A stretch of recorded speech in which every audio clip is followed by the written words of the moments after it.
ndashaka kubabwira ibyishimo mufite bishingiye cyane cyane ni byinshi ariko ndahera ku cyambere cy'umukuru w'igihugu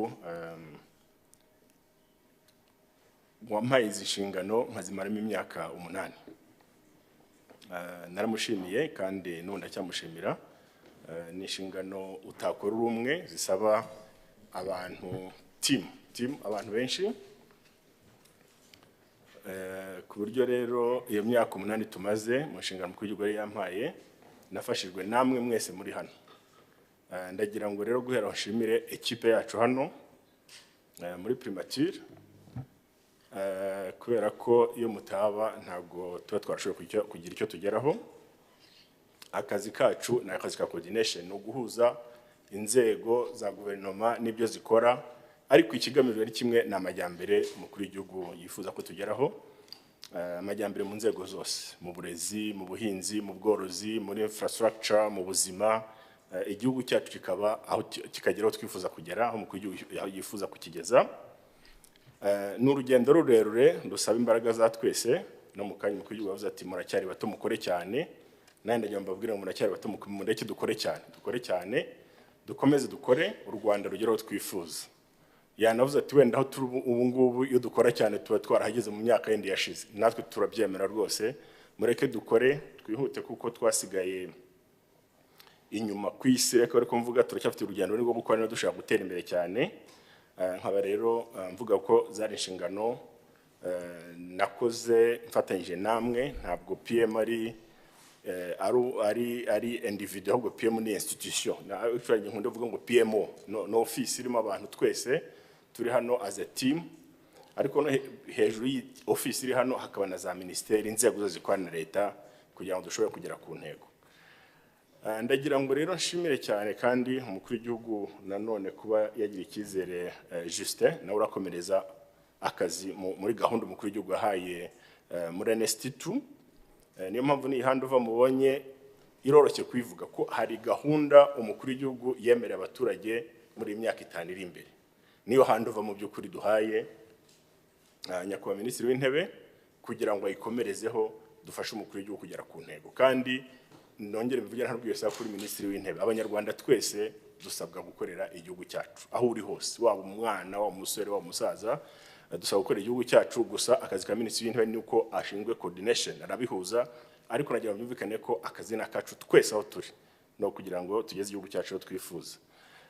nkaba rero bwa kabiri nashimira ikipe mwafashije ndahera ku bayobozi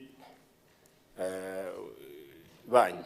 nanjye kuvuga ngo mpere kuri Gacu ariko ndahera ku bayishinzwe ndahera kuri Minister Ines we twakoreye imyaka myinshi nyiratangiye kuba PM ari dirikabu wa president turakorana n'ubundi urumva iyo uri hano na dirikabu wa president twakoranaga umunsi ku wundi nta nubwo ari umunsi gira n'isegonda ku rindi buri minota twabaga twandikirana tuvuga ibigomba gukorwa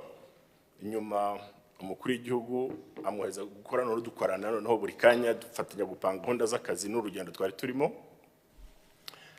ku buryo rero rwagenze neza rwose nkongera ngo Minisitiri Ines ngushimire cyane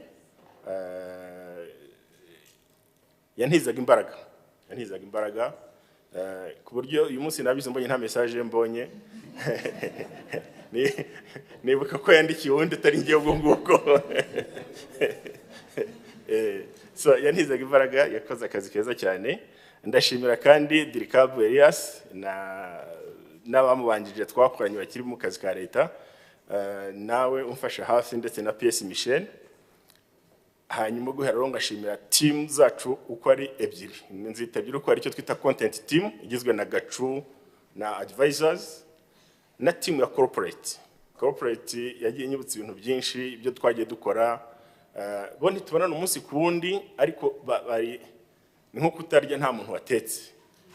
iyo dufite ingendo iyo dufite ibintu byo gukora barambwira ati corporate bavuze ngibi nanjye nkubahiriza ariko Gacubo ni umunsi ku wundi aho mwibagiwe akitso ndabaga ndi wakoze kuri document bati ni kanaka nk'abantu bagiye muzamwibutse ariko mwakoze akazi keza pe kandi muri aba jeune muracyafite imbaraga mukomeze mukora akazi keza mufashe minisitiri w'intebe ariko siyo mumufasha twifasha dufasha igihugu cyacu icyo twifuza twese muri twacivinge NST2 ibintu byose biri gahunda mukuru y'igihugu mu myaka 5 iri imbere tuyikore ishoboke. Nanjye ndakomezera gahunda abandi n'umunyarwanda ndakomeza gukora muri NST2.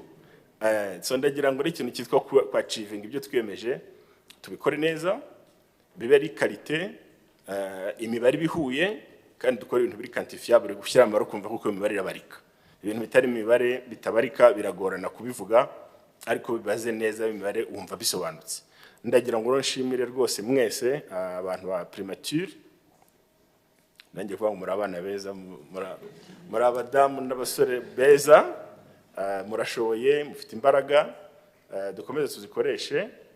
hanyuma ngashimira kandi abanyarwanda bose buriya iyo ugiye gukoresha umuganda ntusanye umunyarwanda mufatanya kuwukora umuganda ntuba. Ndagira ngo nabonereho ubwo hano hari ba ministri bake bundi abaminisitiri barenze bane abo twatumiye nko bavuze na ministri babiri bakora hano muri iyi nyubako aribo Minefra na Minijust ariko na Minister wa Finance we nubwo atakora hano arahirirwa kuko finance buri munsi abari hano. Ariko ndagira ngo mbone iyo opportunity yo gushimira abaministri bose twakoranye bakoze akazi neza twakoranye neza kandi nka basaba kugira ngo dukomeze imihigo irakomeje twachieving NST2 duteze imbere igihugu cyacu. Ntabwo ro ntinda amagambo nagira ngo nongere mbabwire ku ijambo ryanjye ari ryo gushima kandi umusanzu wanjye nzakomeza kuwutanga ibitekerezo n'uyobora abanyarwanda batanga ibitekerezo bari hose.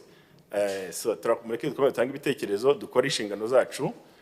tuzi ko igihugu cyacu gikeneye ibintu byinshi gikeneye imbaraga zacu nk'abana b'u Rwanda. Murakoze cyane.